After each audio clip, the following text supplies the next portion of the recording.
On May 24, 2022, an 18-year-old walked into Robb Elementary School in Uvalde, Texas, and opened fire. He killed 19 children and 2 teachers. The world watched in horror. And once again we asked, why? Why would someone do something so cruel, so inhuman? It's tempting to write it off as madness, to say, he was just evil. But that answer is too easy, and too dangerous. Because it assumes evil is something rare, something far from us. What if it isn't? What if evil doesn't always come in the form of monsters? What if it grows, quietly, in ordinary places, in ordinary people? This is the uncomfortable truth explored by psychology, philosophy, and history. Evil doesn't always scream. Sometimes it whispers, it rationalizes. It hides in bureaucracy, uniforms, peer pressure, and silence. This documentary isn't just about understanding the horrors others have committed. It's about understanding the horrifying potential that lives within all of us. So let's begin, not by looking away from evil, but by looking closer. In 1961, Adolf Eichmann, one of the main organizers of the Holocaust, was put on trial in Jerusalem. Observers expected a monster, a man who dripped with hatred. Instead, they saw a soft-spoken bureaucrat who said he was just following orders. This led political theorist Hannah Arendt to coin a chilling phrase, the banality of evil. Eichmann didn't hate Jews, she argued. Not passionately, not personally. He simply didn't think. He followed rules. He prioritized order over morality, procedure over people. This theory horrified the public. But psychology confirmed it. In 1963, Stanley Milgram conducted a now famous experiment at Yale. Participants believed they were administering painful electric shocks to another person. Under pressure from an authority figure, many continued to deliver shocks, even when the person on the other end screamed in pain. These weren't psychopaths. These were everyday people.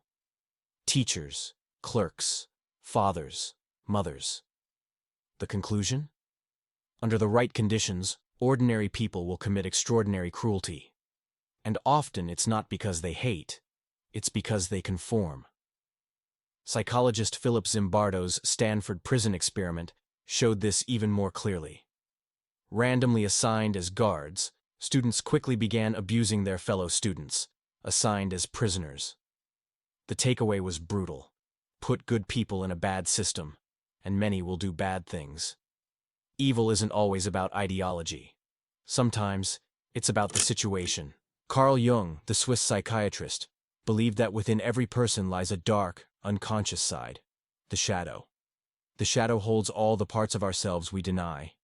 Our envy, rage, selfishness, cruelty. We repress them to appear good, moral, civilized. But what is repressed doesn't disappear. It festers. It waits. When we ignore the shadow, we become blind to it. And what we're blind to controls us. Think of the angry father who preaches kindness, yet lashes out at his children. Or the moral crusader who secretly engages in the very behavior they condemn. We project the shadow onto others, labeling them evil, inferior, dangerous, while refusing to acknowledge our own capacity for darkness. This projection fuels racism, war, persecution. It's what allows societies to dehumanize entire groups and feel justified in their violence. But Jung didn't believe we should suppress the shadow. He believed we must integrate it. To recognize our darkness is not to endorse it, but to become whole. To be capable of cruelty, but choose compassion. That is strength. That is consciousness. Otherwise, as Jung warned, we risk becoming possessed by the very things we pretend not to be. Power changes people, not metaphorically, biologically. Studies in neuroscience have shown that people in positions of power exhibit decreased activity in the part of the brain related to empathy. They literally stop caring. Lord Acton famously said, "Power tends to corrupt, and absolute power corrupts absolutely." But the mechanism is deeper than corruption. It's about disconnection.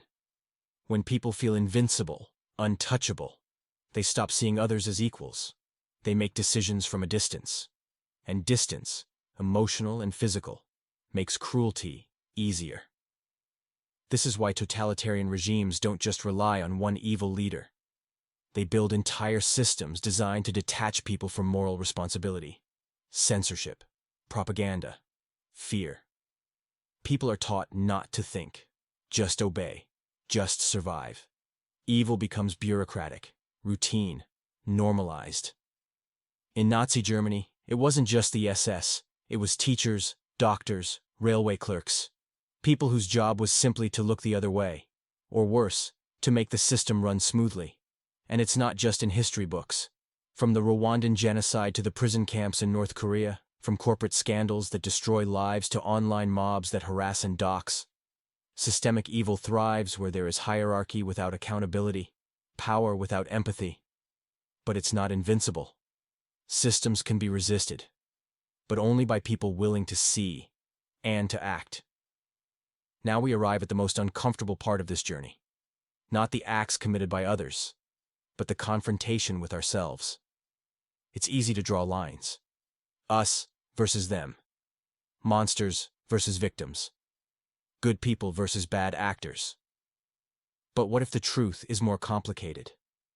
What if we're all capable of both? What if the capacity for evil doesn't reside in a distant, twisted few, but inside each of us? Carl Jung called this inner reservoir of darkness the shadow. It's the part of us we deny, our aggression, jealousy, cruelty, the selfish thoughts we push down to maintain the image of being good. But suppressing the shadow doesn't erase it. It hides, festers, and waits for the right moment or the wrong system to bring it to the surface. When people commit atrocities, we often say they were brainwashed or lost their minds. But Jung, and many after him, argued that evil isn't always an aberration. Sometimes, it's a neglected part of ourselves, a part that, if ignored too long, can overwhelm us. This is why self-awareness is a moral imperative. Knowing yourself isn't just about personal growth. It's about protection, from manipulation, from groupthink, from being swept into the tide of cruelty disguised as duty. As the philosopher Alexander Solzhenitsyn once wrote, "The line dividing good and evil cuts through the heart of every human being." We must also understand the forces that influence that line. Fear is one. When people are afraid of losing status, safety, or identity, they become more susceptible to hate. Dehumanization is another. When we see others as less than human, our empathy shuts off. This is the breeding ground of every war, every genocide, every atrocity. But here's the hope. Just as evil can be learned, so can goodness.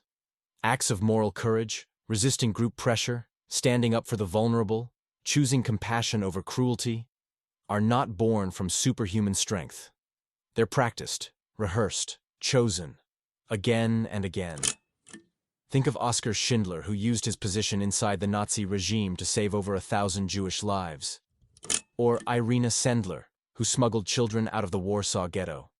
Or the Rwandan villagers who hid neighbors in their homes risking death. These people weren't perfect, but they chose to act, to resist the system, to say, "Not in my name." This is the ultimate confrontation, not with monsters, but with our potential to become one, or to stand against one. The choices aren't always grand or dramatic.